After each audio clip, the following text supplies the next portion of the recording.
तो हाँ जी, आपने अपने भाई की डिटेल मुझे भेजी है, साहिल इसका नाम है। और इसकी इस डिटेल के हिसाब से इसकी कुंडली यहाँ पे बनी है, वृश्चिक लग्न की कुंडली है, राशि भी इसकी वृश्चिक है। और ये इसकी कुंडली यहाँ पे मैंने बना रखी है।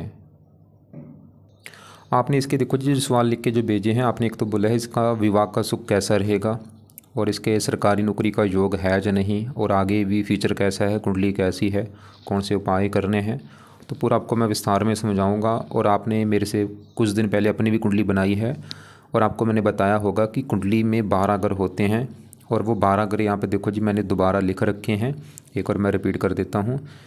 तो ये जो कुंडली में ये जो एक लिखा है, ये है इस लड़के की कुंडली में पहला घर। और इस पहले घर से इस लड़के का, साहिल का, हम शरीर देखेंगे, इसकी हेल्थ देखेंगे, इसका स्वभाव, इसका रंग रूप, इसकी पर्सनैलिटी पहले घर से देखेंगे। दूसरे घर से इस लड़के का धन जोड़ना देखेंगे। तीसरा घर इसके छोटे भाई बहनों का है। चौथा घर इसकी माता, मकान, वाहन का है। पाँचवा घर बच्चों का, पढ़ाई का। छठा घर शत्रु, रोग, कर्जे का। सातवां घर इस लड़के की पत्नी का है। आठवें घर से उम्र देखेंगे। नौवें घर से भाग्य देखेंगे। 10वां घर काम काज का है। 11वां घर आमदनी, लाभ। और 12वें घर से इस लड़के के खर्चे देखेंगे। मतलब हमने इस लड़के के बारे में जो कुछ देखना है वो घर देखना है और घर का मालिक देखना है। जैसे कि इस लड़के के अगर साहिल के हमने इसके बच्चों के बारे में जानना है, 5वां घर देखना पड़ेगा। तो 5वें घर से बच्चे देखेंगे। और 5वें घर में लिखा है 12 है मीन राशि, मालिक है गुरु। तो बच्चों के लिए हमें गुरु ग्रह को देखना पड़ेगा। अब यहाँ पे सवाल कि लड़के की कुंडली है कैसी। तो इसकी कुंडली में ग्रह अच्छे भी हैं, ग्रह खराब भी हैं। कुछ ग्रह ऐसे हैं जो कि बहुत ज़्यादा ख़राब हैं, जैसे कि सूर्य इसका मुझे बहुत ज़्यादा ख़राब लगा है, जो कि नीच का बैठा है। और चंद्रमा भी इसका यहाँ पे ख़राब है, नीच का बैठा है। 2 ग्रह ज़्यादा ख़राब है, सूर्य और चंद्रमा, दोनों ग्रह नीच के बैठे हैं। अब यहाँ पे देखो जी कुंडली में काफ़ी ग्रह अच्छे भी हैं। गुरु इसका बहुत अच्छा है, उच्च का बैठा है। मंगल भी ठीक है, शुक्र भी ठीक ठाक है, अपने घर में बैठा है। अब होगा क्या, जो ग्रह कुंडली में अच्छे हैं वो इसको हमेशा अच्छे फल देंगे, देते रहेंगे अच्छे फल लाइफ टाइम। जो ग्रह खराब है हमेशा खराब फल देते रहेंगे। लेकिन इन ग्रहों का जो असर होता है वो दशा में इनकी कई गुना बढ़ जाता है। जैसे इसका सूर्य खराब है तो सूर्य इसको हमेशा खराब फल देगा, लेकिन अपनी दशा में खराब फल ज़्यादा देगा। जब भी कभी दशा चलेगी सूर्य की, उस समय खराब फल बढ़ जाएंगे। लेकिन अब सवाल कि इसके ऊपर अभी दशा है किसकी। तो इन ग्रहों में इसके ऊपर सबसे बड़ा असर जो है वो है इस बुध ग्रह का, क्योंकि बुध की इसके ऊपर चल रही है बड़ी महादशा। 2016 में चली है ये दशा, पिछले 10 साल हो चुके हैं, ख़त्म जाके 2033 में होगी। इसका मतलब है कि इस जो लड़का है साहिल है, इसके जीवन में जो चीज़ें हो रही भाई, बड़ा कारण बुध ग्रह है। और कुछ असर इसके ऊपर मंगल का भी है, जिसकी चल रही है अंतर्दशा। ये 12 महीना 24 में चली है, पिछले 4 महीने हो चुके हैं, 4-5 महीने, ख़त्म इसी साल लास्ट 25 में होगी। लेकिन बड़ा असर क्योंकि बुध का है, तो बुध का जानना जरूरी है कि वो कुंडली में अच्छा है या बुरा है। तो यहाँ पे देखो जी इसका जो बुध है वो यहाँ पे बैठा है 12वें घर में, और बुध के साथ ही इसी घर में देखो शुक्र भी बैठा है और सूर्य भी बैठा है। 3 ग्रह बैठे हैं 12वें घर में। अब पहले 12वां घर समझते हैं किसका है। 12वां घर कुंडली में अच्छा घर नहीं होता। इस घर से खर्चा देखा जाता है, दान दंड, हॉस्पिटल, पागलखाना, विदेश यात्रा, जेल यात्रा, हत्या, ऐसी चीज़ें देखते हैं। कुछ चीज़ें अच्छी भी हैं। अब यहाँ पे बुध पहले मैं सूर्य की बात करता हूँ, क्योंकि सूर्य मैंने बोला इसका बहुत ही ज़्यादा ख़राब है भाई, बड़े लेवल पे ख़राब है, 2-3 कारणों से ख़राब है। तो सूर्य सवाल कि क्यों ख़राब है। सूर्य देखो जी ख़राब होने का पहला कारण है कि सूर्य बैठा है 12वें घर में खराब घर में। एक तो कारण ये हो गया ख़राब होने का। और 12वें घर में वहाँ पे देखो एक नंबर लिखा है 7 है तुला राशि। सूर्य तुला राशि में नीच का होके बैठा है। ये बड़ा कारण मुझे ख़राब होने का लगा कि सूर्य इसका नीच का बैठा है। और तीसरा कारण सूर्य बैठा है राहु के नक्षत्र में बैठा है, ये गड़बड़ हो चुकी है। तो 3 कारण है खराब होने के। एक तो 12वां घर में बैठा है सूर्य, और ऊपर से नीच का बैठा जो कि सबसे बड़ा कारण, और राहु के नक्षत्र में बैठा है। अब सूर्य इस लड़के को क्या खराब फल देगा। सूर्य इस कुंडली में जिस घर का मालिक है उस घर को लेकर दिक्कतें आएंगी बहुत सारी। और सूर्य का घर है ये 10वां घर।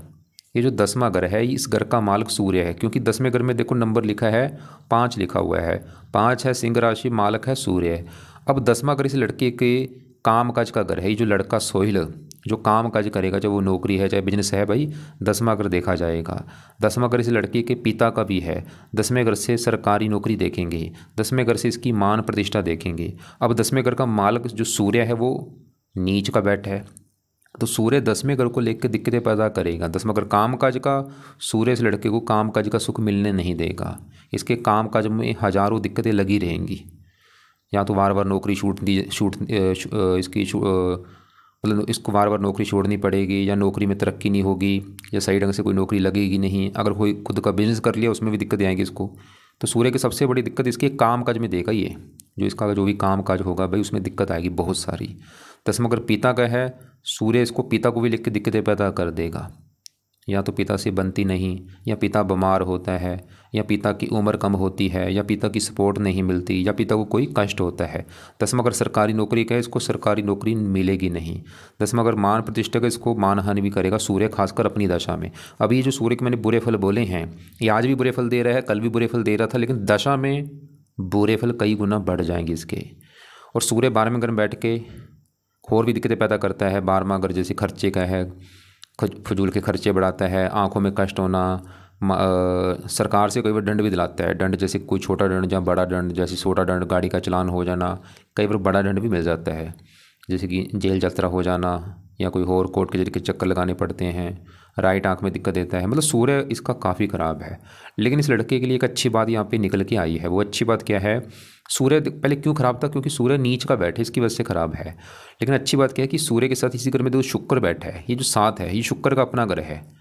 तो शुक्र अपने घर में बैठा है, सूर्य नीच का बैठा है। यहाँ पे एक बना है योग नीच भंग राजयोग, क्योंकि शुक्र इसी घर में अपने घर में बैठा है। शुक्र ने क्या किया? सूर्य के नीच को भंग कर दिया है। नीच भंग बन गया राजयोग, नीच भंग राजयोग। तो यहाँ पे भाई नीच भंग राजयोग बन चुका है। मतलब सूर्य के जो बुरे फल मैंने बोले हैं वो जहाँ तो मिलेंगे नहीं लड़के को, या अगर मिल भी गए, मान लो चलो मिल भी जाते हैं, वैसे तो मिलेंगे थोड़े बहुत ज़रूर।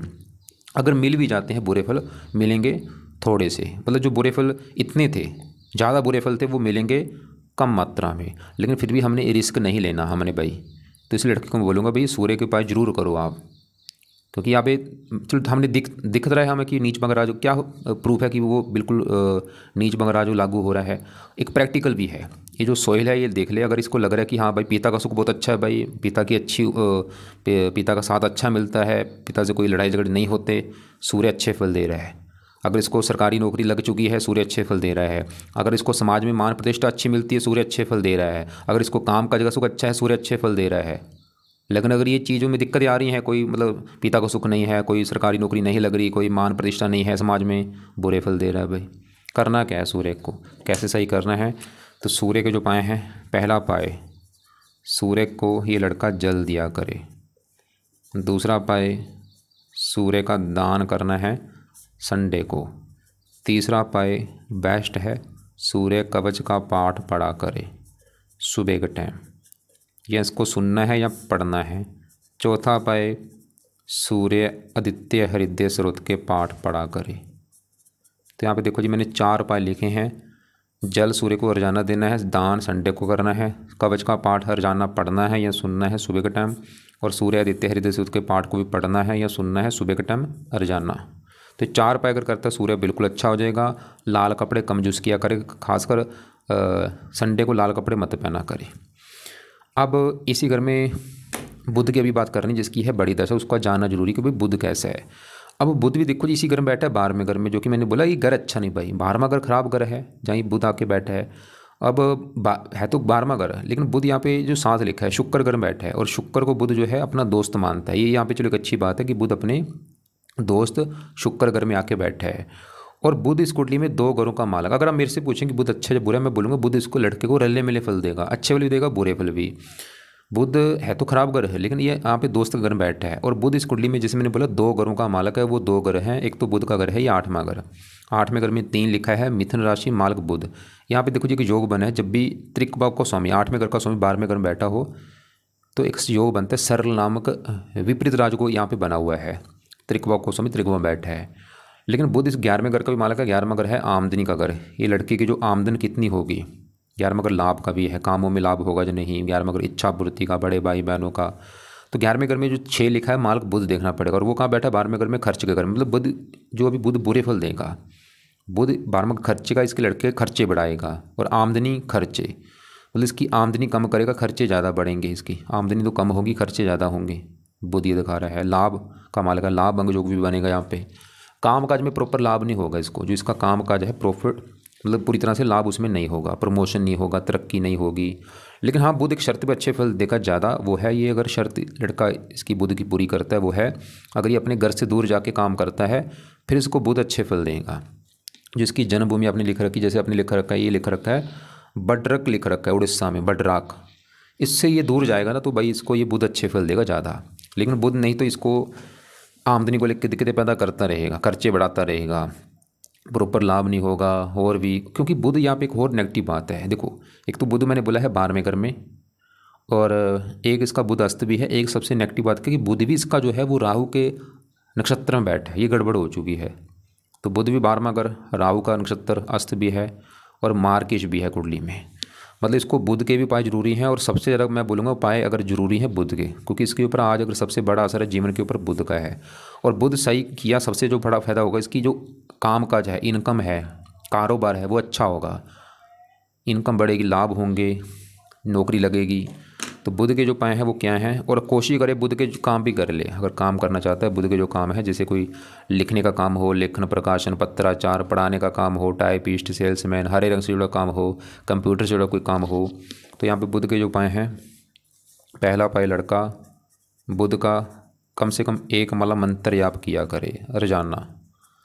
दूसरा है बुध कवच का पाठ पढ़ा करे ताकि बुध इसको बीमार ना करे।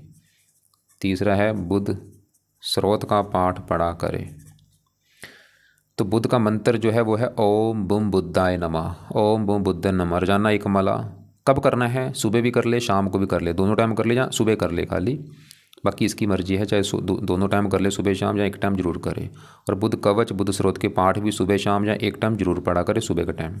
चौथा उपाय भी अगर ये कर सकता है वो है बुध का, अगर इसको व्रत रखना आता है, बुध देवता का व्रत रख ले, बुधवार की कथा किया करे, बुध देवता की आरती कर ले। आरती तो चाहे रोजाना कर ले, बुध देवता की जो आरती है वो रोजाना कर ले। कहाँ से मिलेगी, ये इस लड़के ने यूट्यूब पे सर्च करना है बुध देवता की आरती, वहाँ भी निकल आएगी। और ये मैंने बोला रोजाना करनी है, कब, जब ये मालूम इसने मंत्र कर लिया, कवच स्रोत के पाठ पढ़ ले, उसके बाद आरती कर लिया करे। और बुध के जो देवता हैं गणेश जी हैं, तो ये लड़के को बोलो कि गणेश जी की भी पूजा उपासना करे, गणेश जी के मंदिर जा सकता है, या गणेश जी का जो मंत्र है ओम गण गणपति नमः वो जाप किया करे रोजाना। तो ये बुध के उपाय इस लड़के ने करने हैं। पन्ना धारण कभी नहीं करना, मान के धारण कभी नहीं करना। तो बुध का मंत्र हो सके सुबह शाम या एक टाइम, बुध कवच स्रोत के पाठ पढ़ने हैं या सुनने हैं, व्रत रखना आता रख ले, नहीं आता कोई बात नहीं, और आरती जरूर करनी है, यूट्यूब पर सर्च कर ले या सुन ले या कर लिया करे, गणेश जी की पूजा उपासना करे। अब इसके आगे बढ़ते हैं, यहाँ पे मैं शनि की बात करता हूँ। सवाल कि शनि कैसा है। देखो जी, कुंडली जो होती है, कुंडली में छठा घर, 8वां 12वां, ये घर अच्छे घर नहीं होते, इन्हें त्रिक भाव कहते हैं। अब यहाँ पे शनि जो है वो भी देखो जी 8वें घर में बैठा है, खराब घर में। 8वें घर से देखते हैं आयु, मृत्यु, कष्ट, लंबी बीमारी, दुर्घटना, गुप्त रोग। शनि देगा बुरे फल, लेकिन शनि भी एक शर्त पे अच्छे फल देगा। वो शर्त है ये लड़का अगर अपनी जन्मभूमि से दूर जाता है फिर शनि इसको अच्छे फल देगा। जो आपने लिखा ना बद्राक उड़ीसा में, उससे दूर चला जाए, दूर चला गया, शनि बुरे फल नहीं देगा ज़्यादा। अब शनि देखो जी इस कुंडली में बैठा 8वें घर में है, और यहाँ पे बुध के घर में बैठा है। बुध को अपना मानता है दोस्त, ये चलो अच्छी बात है, दोस्त के घर में आके बैठा है। लेकिन शनि इस कुंडली में 2 घरों का मालक है, वो 2 घर हैं। एक तो शनि का घर है, ये तीसरा घर, क्योंकि तीसरे घर में 10 लिखा है, मकर राशि मालक शनि, और शनि चौथे घर का भी मालक है। चौथे घर में 11 लिखा है, 11 कुंभ राशि मालक शनि। अब चौथा घर किसका है, चौथा घर इस लड़के की माता का घर है। माता इसकी कैसी होगी, चौथा घर देखेंगे। चौथा घर इस लड़के के मकान का भी है, वाहन का है, भूमि जमीन जायदाद नौकर चाकर जो है इस लड़के के चौथे घर से देखे जाएंगे। और चौथे घर में 11 लिखा है, कुंभ राशि मालक शनि। तो चौथे घर के बारे में शनि को देखा जाएगा, और शनि कहाँ बैठे, 8वें घर में, खराब घर में। तो शनि क्या करेगा, चौथे घर को लेके इस लड़के को दिक्कतें पैदा करेगा। जैसे चौथा घर माता का है, माता 8वें घर में बीमारी, शनि इस लड़की की माता को बीमार करेगा, और माता से मनमुटाव भी थोड़ा बहुत होगा। चौथा घर मकान का है, मकान संबंधी थोड़ी बहुत दिक्कतें आना, वाहन को लेकर दिक्कतें आना। लेकिन शनि मैंने बोला अगर घर से दूर जाएगा फिर इसको शनि मकान का सुख अच्छा दे देगा, वाहन का सुख अच्छा मिल जाएगा, भूमि जमीन जायदाद ये सुख मिलेंगे अगर घर से दूर जाता है, शनि दिखा रहा है। और शनि 8वें घर में बैठ के इसकी वैसे उम्र काफ़ी लंबी कर देगा, क्योंकि 8वां घर उम्र का है, क्योंकि शनि जहाँ बैठते हैं उस घर की वृद्धि करते हैं, इसकी उम्र शनि लंबी कर देगा। वैसे शनि चौथे घर को लेकर जो मैंने दिक्कतें बोली हैं वो ज़्यादा वैसे नहीं आएंगी, थोड़ी बहुत जरूर आएंगी, क्योंकि अपनी मित्र राशि में बैठा है। मतलब फिर भी इसको लाइफ में मकान वन का सुख दे देगा, लेकिन थोड़ा सा स्ट्रगल करना पड़ेगा। और घर से दूर जाने के योग तो बने हैं कुंडली में। तीसरे घर का भी मालक है, और 3 दृष्टियाँ, तीसरी यहाँ पे ये सूर्य की घर को देख रहा है, ये भी थोड़ा सा काम काज में दिक्कतें देगा। 10 में यहाँ पे तो शनि के लिए लड़के को मैं बोलूँगा कि भाई हो सके तो शनिवार को शनि मंदिर माथा टेकने जाया करो, टाइम निकाल के। इसके कई फ़ायदे होंगे अगर शनि मंदिर जाते, शनि अच्छा होगा। और शनि अच्छा हो गया तो माता मकान वाहन इनको लेके दिक्कतें नहीं आएंगी। और भी क्योंकि दृष्टि में दे रहा है, 10वें घर को देख रहा है, इस घर की हानि नहीं होगी, धन की हानि नहीं होगी। अब इसके बढ़ते हैं यहाँ पे गुरु ग्रह की। और गुरु इसका भाई कुंडली में मुझे सबसे ज़्यादा अच्छा लगा है। गुरु क्यों अच्छा है, उसका पहला कारण है गुरु जहाँ बैठा है 9वां घर अच्छा है। 9वें घर से देखा जाता है भाग्य। इस लड़के का भाग्य देखना है भाई, भाग्य कैसा होगा इसका 9वां घर। और 9वें घर में 4 लिखा है, कर्क राशि माल चंद्रमा देखना पड़ेगा भाग्य देखने के लिए। और चंद्रमा इसका है बड़े लेवल पे ख़राब, क्योंकि नीच का बैठा है। वो तो भाग्य भंग योग लेके बैठा है कि भाग्य साथ नहीं देखा। अब 9वें घर में जो गुरु है, गुरु को भी देखना पड़ेगा इसका भाग्य देखने के लिए। और गुरु जो है इसका 9वें घर में उच्च का बैठा है, ये बहुत बड़ी अच्छी बात है। तो पहले यहाँ पे गुरु देखो जी, गुरु जो है एक तो 9वें घर में बैठा है घर अच्छा, और ऊपर से 4 लिखा है कर्क राशि में उच्च का बैठा है। गुरु क्यों अच्छा है, एक तो 9वां घर और उच्च का है, और गुरु इस कुंडली में योग कारक भी है। अब गुरु अच्छे फल देगा क्या लड़के को? गुरु इस कुंडली में 2 घरों का मालक है, उन 2 घरों को लेकर अच्छे फल देगा। एक तो गुरु का घर है ये 5वां घर। 5वां घर लड़की की संतान का घर है। इसकी संतान, इसके जो बच्चे हैं वो 5वें घर से। 5वां घर इसकी पढ़ाई भी है, पढ़ाई का भी है। 5वें घर से बुद्धि भी देखेंगे। 5वें घर में 12 लिखा है मालक गुरु, और वो उच्च का बैठा है भाग्य घर में, संतान भाग्य घर में। इसको संतान होने के बाद भी इसका भाग्य साथ देना शुरू हो जाएगा। इस लड़के की जब इसका जब बच्चा पैदा होगा, बच्चे होने के बाद भी इसकी किस्मत साथ देना शुरू हो जाएगी। संतान भाग्यशाली होगी, उसके बाद संतान भी इसका भाग्योदय करेगी लड़के का। और गुरु अपने घर को देख भी रहा है, संतान का सुख बहुत अच्छा मिलेगा। मतलब संतान का रिगार्डिंग कुंडली अच्छी है इसकी, बच्चों का सुख बहुत अच्छा है। और बच्चे भाग्यशाली होंगे, बच्चे होने के बाद भी भाग्य साथ देगा। और पुत्र होने के जो भी बने हैं कुंडली में, मंगल भी देख रहा है, मंगल भी पुरुष ग्रह है, पुत्र के जो काफ़ी हैं। 5वां घर पढ़ाई का है, इसको गुरु काफ़ी पढ़ा लिखा बनाएगा, बुद्धिमान बनाएगा। और गुरु इस घर का मालक है दूसरे घर का। दूसरा घर है कुंडली में धन जोड़ने का, धन जोड़ना दूसरे घर से। दूसरे घर में 9 लिखा है मालक गुरु, भाग्य घर बैठा है, धन भाग्य घर में। इसको भाग्यवंशी धन मिलता रहेगा लाइफ में। इसकी मतलब किस्मत भाग्य के धन के मामले में अच्छी है। धन भाग्य घर में भाग्यवंशी धन मिलेगा, गुरु ये दिखा रहा है। खासकर गुरु की दशा में इसका धन ज़्यादा मिलेगा, क्योंकि दशा में इन ग्रहों का असर बढ़ जाता है। जब भी कभी गुरु की दशा होगी वो समय इसका बहुत अच्छा होगा धन के मामले में। गुरु की दशा में इसका भाग्य कदम कदम पर साथ देगा। गुरु इसको भाग्यशाली बनाएगा अपनी दशा में, धार्मिक बनाएगा, परोपकारी बनाएगा, विद्वान बनाएगा, हजारों अच्छे फल देगा गुरु इसको। खासकर संतान होने के बाद भी मैंने बोला भाग्य साथ देगा। लेकिन अब इस 9वें घर में जो 4 लिखा है, क्योंकि घर का मालक भी देखना है। जो 9वें घर में जो 4 लिखा मालक चंद्रमा, वो हमें अच्छा नहीं लगा, बड़े लेवल पे ख़राब है। क्योंकि चंद्रमा पहले घर में, वहाँ पे जो 8 है वृश्चिक राशि में नीच का बैठा है। चंद्रमा क्यों खराब है? नीच का बैठा है, ये गड़बड़ हो चुकी है। साथ में केतु के भी बैठा है, राहु की दृष्टि इसके ऊपर पड़ रही है, पीड़ित भी है। और चंद्रमा क्या खराब फल देगा? अब चंद्रमा सबसे बड़ा जो खराब फल देगा, इसके भाग्य की हानि कर रहा है भाई, क्योंकि भाग्य शो की नीच का बैठा है, भाग्य भंग योग बने हैं। आपको मेरी बात समझ आ रही होगी मैं क्या समझ रहा हूँ। इस लड़के का अगर भाग्य देखना है 9वां घर, 9वें घर का मालिक चंद्रमा देखना पड़ेगा कि वो अच्छा है या बुरा है। और वो है खराब, क्योंकि नीच का है। चंद्रमा इसके भाग्य की कर रहा है हानि, की किस्मत साथ नहीं देगी, इसको भाग्य उदय करने के लिए दिक्कतें आएंगी। लेकिन 9वें घर में गुरु तो भाग्यशाली बनाएगा, खासकर गुरु भाग्यशाली बनाएगा। संतान होने के बाद भी अपनी दशा में बनाएगा, वैसे भी भाग्य मतलब साथ देगा गुरु की वजह से। चलो ठीक है, ये एक अच्छी बात है। लेकिन चंद्रमा को भी लड़के को मैं बोलूँगा सही करो भाई, क्योंकि ये आपके भाग्य की हानि कर रहा है, और भी दिक्कतें देगा। पहले घर नीच का बैठा है, पहले घर को ख़राब कर देगा, आपकी हेल्थ ख़राब कर देगा, आपको मानसिक चिंता देगा, शारीरिक कष्ट देगा। माता का विकारक होता है, माता संबंधी दिक्कतें पैदा करेगा।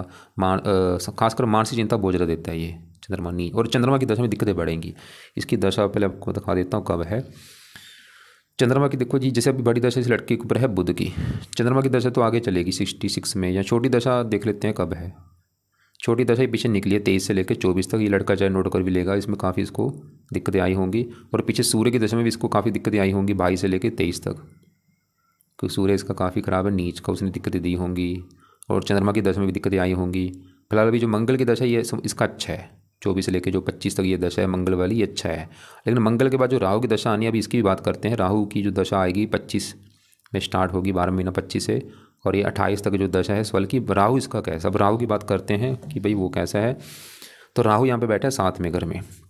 इसकी कुंडली में जो राहु, देखो जी, इसको आपको मैं विस्तार में समझाता हूँ। राहु यहाँ पे है 7वें घर में, और केतु यहाँ पे बैठा है पहले घर में। इसकी कुंडली में बना है काल सर्पदोष। इधर वाला हिस्सा देखो खाली पड़ा है। काल सर्पदोष कब बनता है? जब राहु केतु के सभी ग्रह एक साइड में हो जाते हैं, तो राहु केतु लेके बैठे हैं काल सर्पदोष, क्योंकि ये इधर वाला देखो हिस्सा, जैसे कि दूसरा घर खाली पड़ा है, तीसरा घर खाली है, चौथा घर खाली, पांचवा घर खाली, छठा घर खाली, सातवें घर में राहु, पहले घर में केतु, सभी ग्रह हैं इस साइड में। ये बन चुका है काल सर्पदोष। और काल सर्पदोष का जो नुकसान होता है वो है ये जिन घरों में बैठते हैं उन घरों की हानि करते हैं। जैसे राहु सातवें घर में बैठा है, राहु सातवें घर की हानि करेगा। सातवां घर किसका है? पत्नी का घर है। तो राहु इस लड़के को पत्नी को लेकर दिक्कतें पैदा करेगा भाई। और केतु पहले घर में बैठा है कि पहले घर की हानि कर देगा। लेकिन यहाँ पे मतलब राहु केतु, अगर आप मुझसे पूछेंगे भाई इसके अच्छे हैं बुरे हैं, देखो जी राहु केतु है तो उच्च के बैठे थे, क्योंकि राहु जहाँ बैठा है सातवें घर में वहाँ पे जो 2 लिखा है ये है वृष राशि, राहु की उच्च राशि है। राहु उच्च का बैठा, उच्च का ग्रह अच्छा होता है। और केतु पहले घर में उच्च का बैठा है तो उच्च के बैठे हैं। लेकिन अगर ये काल सर्पदोष ना होता भाई फिर राहु केतु अच्छे फल दे देते। लेकिन अब काल सर्पदोष बना है, इसकी वजह से राहु केतु बुरे फल जरूर देंगे। लेकिन मैं ऐसा नहीं बोलूँगा कि बिल्कुल बुरे फल देंगे, अच्छे फल भी देंगे। ठीक है, मैं मानता हूँ अच्छे फल देंगे, लेकिन भाई बुरे फल भी देंगे, खासकर राहु। और राहु की अभी दशा भी मैंने जैसे बोला आगे आने वाली है। ये 12 महीना 25 के बाद इसकी चलेगी राहु की दशा। और वो 2-3 साल की जो दशा है वो समय इस लड़के को दिक्कतें आएंगी भाई। क्या दिक्कतें आएंगी? खासकर राहु, क्योंकि बैठे साथ में अगर पत्नी घर है तो पत्नी वाली दिक्कत इसको जरूर देगा राहु। अगर इसका पत्नी, आपका सवाल भी था पत्नी को लेके, अगर इसकी पत्नी देखनी है तो सातवां घर देखना पड़ेगा। सातवां घर पत्नी का है और सातवें घर में लिखा है 2 वृष राशि माल शुक्र देखना पड़ेगा पत्नी के लिए कि शुक्र अच्छा है या बुरा है। और शुक्र के अलावा सातवें घर में बैठे राहु को भी देखना पड़ेगा। अब राहु है तो उच्च का, लेकिन बना है कुंडली में काल सदोष, इसकी वजह से राहु सातवें घर को बुरी तरह से खराब कर देगा, हानि कर देगा। और वैसे भी मैंने ऐसी देखो जी हज़ारों कुंडलियाँ देखी हैं, जब भी मैंने देखा है राहु सातवें घर में होता है ऐसे लोगों को विवाह का सुख नहीं मिलता। हज़ारों कुंडलियाँ देख चुका हूँ, जब भी सातवें घर में राहु होता है दिक्कतें सबकी आती हैं विवाह में। लेकिन क्या क्या आती हैं? जहाँ तो राहु सातवें घर में जब होगा ऐसे लोगों को मैंने देखा है डिवोर्स हो जाता है। पहले विवाह में सुख नहीं मिलता, दूसरे विवाह में सुख मिलता है। वैसे डिवोर्स ज़्यादा होता है जब राहु सातवें घर में होता है। ये राहु 2 विवाह करा देता है। या ऐसे लोगों का विवाह कई बार होता नहीं, या विवाह होता है काफ़ी देरी से होता है उम्र निकल जाने के बाद, या पति पत्नी में लड़ाई झगड़े होते रहते हैं। तो राहु क्या करेगा? एक तो इस लड़के की पत्नी से लड़ाई झगड़े तो जरूर कराएगा, ये पक्का कन्फर्म है। लड़ाई झगड़े होंगे बहुत ज़्यादा, बार बार पत्नी का लड़के जाना। और डिवोर्स के भी काफ़ी मुझे योग दिख रहे हैं, या डिवोर्स ना भी हुआ तो लड़ाई झगड़े तो जरूर होंगे पत्नी के साथ, या पत्नी का बीमार होना, या विवाह में देरी होना, या विवाह से पहले क्या होता है रिश्ता होता है, रिश्ता हम करते हैं वो रिश्ता इसका टूट सकता है। रिश्ता किसी के साथ हुआ टूट जाएगा इसका, ये भी राहु दिखा रहा है। और ये राहु की दशा में दिक्कतें बढ़ेंगी इसकी। जैसे ये राहु की दशा देखो ये आएगी 25 से लेकर 28 तक। इसमें अगर इसका विवाह हो गया तो इसमें काफ़ी दिक्कतें आएंगी। डिवोर्स के योग हैं, या लड़ाई झगड़े होना पत्नी से, या इसका रिश्ता होकर टूट जाना भाई 25 से लेकर 28 तक। तो राहु का सही होना बहुत ज़रूरी है। आगे जो दशा आने वाली है राहु की दशा, ऐसे नहीं खाली राहु विवाह में दिक्कतें पैदा करेगा भाई, और भी दिक्कतें देगा।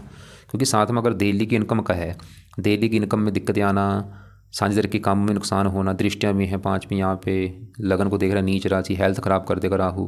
लेकिन राहु अच्छे फल भी देगा क्योंकि उच्च का है, और यहाँ पे मित्र स्वय राशि है, मित्र राशि है। बाकी राहु के इसको मैं बोलूँगा उपाय करने हैं भाई। अब राहु के उपाय जो है अभी, क्योंकि दशा आने में अभी 1 साल पड़ा है तो अभी रुक जाए, राहु के उपाय करेगा जब राहु की चलेगी दशा। क्या उपाय करने हैं? पहला उपाय राहु कवच का पाठ इस लड़के ने पढ़ना है। दूसरा उपाय राहु स्रोत का पाठ पढ़ना है। तीसरा राहु का दान करना है। चौथा उपाय राहु के लिए शिव जी की पूजा उपासना करनी है। अभी नहीं करना, राहु की दशा में वो शुरू कर देगा। लेकिन मैंने बोला था पत्नी का जो घर है सातवां, उस घर का माल शुक्र भी देखना पड़ेगा। और शुक्र बैठा है 12वें घर में, खराब घर में। वैसे तो है तो वहाँ पे अपने घर में बैठा है, ये जो 7 लिखा है, लेकिन एक तो 12वें घर है और शुक्र भी इसका बैठा है राहु के नक्षत्र में। मतलब शुक्र भी इस लड़के को विवाह में दिक्कतें जरूर देगा भाई। अपने घर से छठे घर में बैठा है, जरूर दिक्कतें आएंगी इसको विवाह में। और लेकिन शुक्र इसको कई चीज़ अच्छी भी देगा। 12वें घर बैठा शुक्र वैसे धनी बनाता है, धन देता रहता है लाइफ में। और 11वें घर में मंगल इसका अच्छा है, शरीर का मालक है, आमदनी इसको फिर भी देगा, लाभ देगा, इच्छाएं पूरी कर देगा। अब ये जो दोष थोड़ा आपको मैं दिखा भी देता हूँ, ये जो राहु केतु वाला दोष है इसका क्या नुकसान होता है, क्योंकि दोष कई प्रकार के होते हैं। राहु 7वें घर में, केतु पहले घर में, तो इसका राहु 7वें घर में ये बना है इसकी कुंडली में तक्षक काल सदोष। इसका क्या नुकसान होगा? यदि राहु 7वें भाव में केतु लगन में हो तो इससे ये देखो इस योग जब तक दाम्पत्य जीवन सही नहीं होता, जब तक विवाह या जाति या अन्य इसका जो होता है जिससे विवाह हो वो कोई दूसरी जाति की हो, या उम्र में बड़ी हो या उम्र में छोटी हो सकता है ऐसी लड़की हो जो जिसका पहले डिवोर्स हुआ हो, या कुछ ना कुछ दिक्कत होगी। विवाह में धोखे की संभावना रहती है, विवाह के बाद भी धोखा हो सकता है, जुए से ये पढ़ लेना। सभी चीज़ें वैसे लागू नहीं होती, बाकी राहु के अगर पाए करेगा भाई तो उम्मीद करता हूँ आपको जो मैंने समझाया है मैं दोबारा रिपीट कर दूँ। गुरु बहुत अच्छा है, मंगल ठीक है, और बाकी शनि मैंने बोला है रले मिले फल देगा। ठीक है, इसको शनि को इतना बुरा मत मानना, फिर भी मतलब ठीक ठाक है। लेकिन सूर्य तो उसका हमने देखा बहुत ज़्यादा ख़राब था क्योंकि नीच का बैठा है। तो सूर्य के पाए जो मैंने यहाँ पे लिखे हैं वो ज़रूरी हैं, क्योंकि इसका सवाल भी काम काज को लेके है। अगर ये चाहते हैं इसको काम काज का सुख अच्छा मिले, कारोबार का, सूर्य सही होना बहुत ज़रूरी है। और बाकी बुध के पाए क्यों ज़रूरी, क्योंकि उसकी है बड़ी दशा, उसका बड़ा असर इसके जीवन के ऊपर है। तो बुध के यहाँ पे जो भी 4-5 उपाय हैं वो करने हैं। और बाकी मंगल के पाए रहने दें क्योंकि वो अच्छा है, उसकी ज़रूरत नहीं। गुरु के पाए रहने दे, कोई उपाय नहीं करने। और केतु के पाए रहने दे। चंद्रमा के पाए में से ये लड़का एक तो चंद कवच का पाठ पढ़ ले। ये कहाँ पढ़ना, शिव जी के मंदिर में बैठ के पाठ पढ़ लिया करे। और इसके दूसरे नंबर पे इसके भी जो देवता हैं शिव जी हैं, उसकी पूजा उपासना कर ले। शिव जी की पूजा उपासना इसका चंद्रमा में अच्छा रहेगा, राहु भी अच्छा रहेगा। और बाकी तीसरा उपाय है चंद्रमा का दान भी किया करे, सोमवार को दान कर दिया करे। तो 3 उपाय कर ले। चंद कवच का पाठ पढ़ना है या सुनना है। ये सभी पाठ पूजा मैं ये नहीं बोलूँगा कि एक साथ ही शुरू कर दे भाई। ये चाहे चंद कवच का पाठ ये लड़का 2-3 महीने के बाद शुरू कर दे, इसको रुक जाए अभी, मतलब कुछ महीने के बाद शुरू कर देगा चाहे। और राहु के उपाय अभी नहीं करने, वो राहु की जब दशा आएगी आगे उसमें करने हैं। 2-3 साल तक जो दशा चलेगी उसमें वो उपाय करता रहे। और शनि के लिए शनि मंदिर जाया करे माथा टेकने। गुरु के उपाय रहने दे।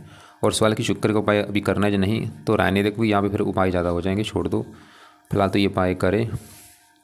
तो मैं दोबारा रिपीट कर दूँ, सूर्य को जल देना है सुबह का टाइम रोजाना, दान सूर्य का करना है संडे को, सूर्य कवच का पाठ रोजाना पढ़ना है या सुनना है सुबह के टाइम, सूर्य आदित्य हृदय सूक्त के पाठ को पढ़ा करे सुबह के टाइम या सुन लिया करे। बुध का मंत्र सुबह भी या शाम दोनों टाइम करे या एक टाइम जरूर करे। बुध कवच का पाठ सुबह शाम या एक टाइम जरूर पढ़े या सुन लिया करे। बुध स्रोत का पाठ पढ़े या सुना करे। बुधवार का हो सके व्रत रख ले, कथा कर ले, नहीं आता कोई बात नहीं। और बुध देवता की आरती रोजाना करे ये पाठ पढ़ने के बाद। और गणेश जी बुध के देवता हैं, उसके हो सके मंदिर जाए या गणेश जी का मंत्र जाप किया करे।